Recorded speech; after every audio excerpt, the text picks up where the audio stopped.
moi, c'est l'argument que j'ai donc, dans mes défenses à la barre, c'est nous sommes dans un régime d'oppression et donc nous sommes en résistance à l'oppression. Et j'essaie de faire prononcer ces deux mots totalement tabous, de résistance à l'oppression par des personnes de loi. Il n'y a pas un avocat, il n'y a pas un magistrat qui va oser dire, en effet, on va se pencher pour savoir s'il y a de l'oppression en France ou pas. Quand il y a le Parlement européen qui parle d'oppression, l'ONU, les droits de l'homme, etc., qui fait dans le journal officiel, comme quoi il y a des violences illégitimes, illégales, et donc on parle toujours pas d'oppression en France au niveau de la barre, il y a vraiment des questions à se poser. Et parce que justement, donc, les Gilets jaunes, c'est plutôt un public, des personnes qui n'ont pas fait beaucoup d'études, ça manque d'intellectuels, et il faut dire carrément les choses, parce que il y a une historienne, c'était Mathilde Barrère, qui avait analysé justement les autres révolutions 1800, 1700, non, 1848 et 1830 par exemple. Elle disait qu'il y avait vraiment des intellectuels au niveau des révolutionnaires et donc ça permettait de se défendre à la barre, c'est-à-dire que les personnes à la barre au tribunal arrivaient donc réellement à se défendre par eux-mêmes et sans avoir appel à des avocats. Et là, je suis désolé, mais tous les avocats qu'on a, ils sont absolument nuls, hein. Il n'y en a pas un seul qui a plaidé la résistance à l'oppression. Et quand je parle avec eux de résistance à l'oppression, ils ne savent même pas que c'est dans l'article 2 des droits de l'homme, quatrième droit naturel et imprescriptible. C'est totalement hallucinant. Donc forcément, moi, je me frite avec tous les avocats parce que je dis que les avocats sont de collusion. C'est une caste qui est au pouvoir. Ils font partie de cette caste et ils sont là en connivence. Ils ne savent faire que de la défense de connivence, alors qu'il faut faire de la défense de rupture et même faire de la défense inversatoire. C'est-à-dire qu'il faut renverser la charge. On se fait accuser au tribunal, et bien il faut renverser la charge sur l'État et dire c'est à cause des dérives de l'État qu'on n'a plus l'État de droit, et bien qu'on commet ces actions.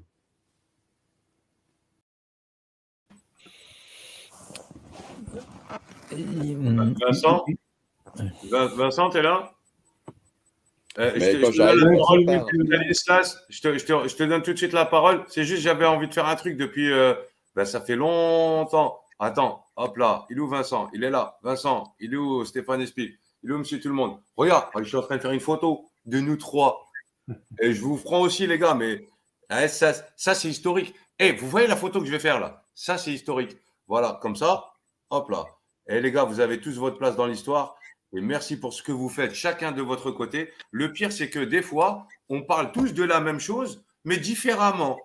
Ça m'arrive de me prendre la tête, moi, avec plein de gens, mais alors qu'à la fin, on parle tous de la même chose. On est tous là Est-ce que vous pour la avez même cause. retenu quand même Comment? ce que commençait à dire David justement tout à l'heure? Il parlait d'oppression, mais est-ce que vous Attends, avez je te remercie. retenu que nous sommes dans notre droit naturel et imprescriptible de résistance à l'oppression et il faut arriver à marteler ça auprès des avocats, auprès des personnes qui passent à la barre? Est-ce que ça, vous arrivez à retenir? Parce que c'est incroyable, j'ai l'impression de parler de ça, mais comme si je pissais dans un violon. Martin Luther King l'a dit, tu sais, combattre l'oppression, c'est tout à fait légitime, hein, et c'est tout à fait normal, et tu as tout à fait raison sur ce que tu dis. Est-ce que Non, vous tu n'as voulez toujours pas réagir, retenu. David? Je veux Tu bien n'as toujours intervenir pas là-dessus, retenu ce ouais. que j'ai dit. Vas-y. Alors, je partage totalement la perception de Stéphane. Alors moi, pour information, je suis juriste de formation, hein, j'ai été jusqu'au doctorat de droit. Actuellement, je suis entré quand même en communication, en contact avec d'autres personnes par le biais de mon réseau qui sont dans l'avocature avec toutes les problématiques que ça pose. Je rappelle quand même qu'en ce moment, dans la médecine et dans l'avocature, on se réfère au conseil de l'ordre, souvent pour les sanctionner dès que pour eux, ils marchent pas assez droit par rapport à la propagande actuelle. Et je trouve ça inacceptable et inadmissible que toute personne qui a pu faire des études de droit accepte ce qui est en train de se passer. Parce que on n'a pas besoin d'avoir fait une thèse pour pouvoir comprendre que les principes fondamentaux sont violés. Et je vais même insister un peu plus particulièrement, pas forcément sur le mouvement Gilets jaunes, parce que moi-même, à la base, j'étais pas forcément adhérent, même si je soutiens très fortement la cause, mais parce que j'étais peut-être moins impliqué et puis peut-être moins conscient, même si j'avais fait des vidéos pour dénoncer ce qui se passait avant que ces mouvements se génèrent, mais bien après le mouvement des indignés, hein, bien sûr. Donc, juste pour précision, concernant tout ce qui est politique sanitaire, parce qu'on parle de sanitaire, mais on peut le mettre entre guillemets, hein, on voit bien toutes les incohérences et les contradictions inacceptables, les injonctions paradoxales qui sont données régulièrement. Je rappelle quand même qu'il existe une résolution, c'est la 2361 2021 du Conseil de l'Europe, qui précise dans son article 7.3.1, qui précise qu'on ne doit absolument pas être victime de discrimination ni de pression quelconque pour notre statut vaccinal ou notre état de santé de manière générale. Et donc, pour la déontologie médicale, on rappelle quand même le code de Nuremberg, c'est l'article 1er. Hein. Je rappelle le contexte. Il a été adopté en 1947 suite donc aux expérimentations nazies sur les individus contre leur gré. On rappelle que le consentement éclairé du patient est requis pour toute forme de soin. Et là, on parle de soins préventifs.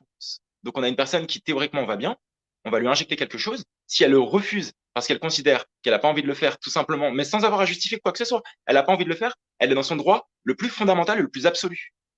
Mais à plus forte raison, quand il s'agit d'injections qui sont expérimentales, pour lesquelles les laboratoires s'exonèrent de la responsabilité, hein, il faut quand même le préciser, avec des amplifications de phénomènes comme des injections qu'on proposerait à partir de 5 ans, etc., ou aux femmes enceintes, alors même que les embryons fœtus ou adolescents ne sont pas encore, ont pas encore fini leur développement. Donc, sans avoir de vision sur le long terme, je suis pas médecin, hein, mais ça, c'est du bon sens, c'est principe de précaution, et ça, c'est du domaine du droit. Donc, normalement, sur le long terme, on doit avoir une perception précise des effets que pourrait générer de manière indésirable, ponctuelle, permanente, peu importe, sur des enfants en développement. Enfin, c'est très grave de leur injecter une substance sans connaître ses incidences. Et peu importe l'argent et l'implication que tous les scientifiques du monde peuvent mettre, ils peuvent pas lutter contre le temps. On n'a pas eu cette expérimentation, enfin, ce regard réel sur une éventuelle nocivité de ces procédés. Et encore autre chose sur la censure, parce que c'est très important d'en parler et de l'aborder. En fait, ce qui se passe, c'est qu'on a énormément de morts. Il y a des morts. Il y a des effets indésirables graves. Bon, j'avais parlé de mon cas personnel par rapport à ma mère qui a été victime d'un accident vasculaire cérébral après sa seconde dose, mais sans tomber dans l'individualisme pur. Simplement, l'idée de savoir qu'on n'entend pas du tout parler de ça à la télévision, c'est inacceptable. On a fait un décompte au jour le jour de toutes les victimes prétendument du Covid, alors qu'elles n'étaient pas soignées, qu'on leur interdisait des masques, des traitements alternatifs, etc. Et aujourd'hui, sans même développer de traitement ou nous proposer quelque chose qui pourrait nous guérir, parce qu'on rappelle quand même que la vaccination, et ça c'est officiel, hein, ne protège pas absolument de la contamination personnelle et de la transmission. Donc tous ces éléments recoupés, quand un policier vient vous taper dessus dans la rue parce que vous refusez de vous faire vacciner et qu'on vous interdit des actions du quotidien en dépit de ce qu'ils avaient promis, c'est du parjure présidentiel et ministériel. Quand on voit tout ce qu'ils font actuellement, enfin, ça s'appelle de l'oppression pure et simple. Et il n'y a pas besoin de sortir de Polytechnique ou d'avoir fait une école de droit, enfin, une université de droit pour le comprendre.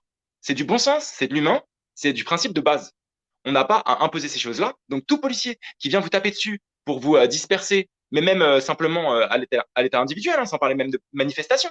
Si vous voulez refuser, c'est la loi qui le permet, mais la loi fondamentale, la loi internationale, et les principes fondamentaux qui sont inhérents au droit, qui sont attachés à toute personne, à tout individu, à partir du moment où on a un minimum d'humanisme et qu'on considère agir pour le bien des gens.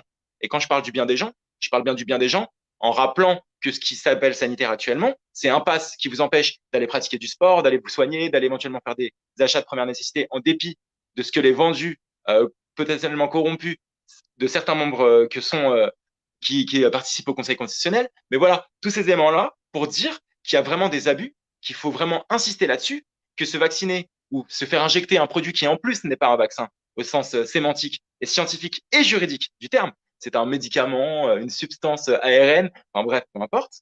Quand on injecte ça à des personnes, c'est le droit le plus absolu de ces personnes de le refuser si elles le souhaitent. Et quiconque viendra contredire ça fera preuve d'autoritarisme. C'est une réalité. Voilà, c'est quelque chose qui m'a importé de dire. Je suis pas revenu sur les sujets précédents, mais je pense que je ferai un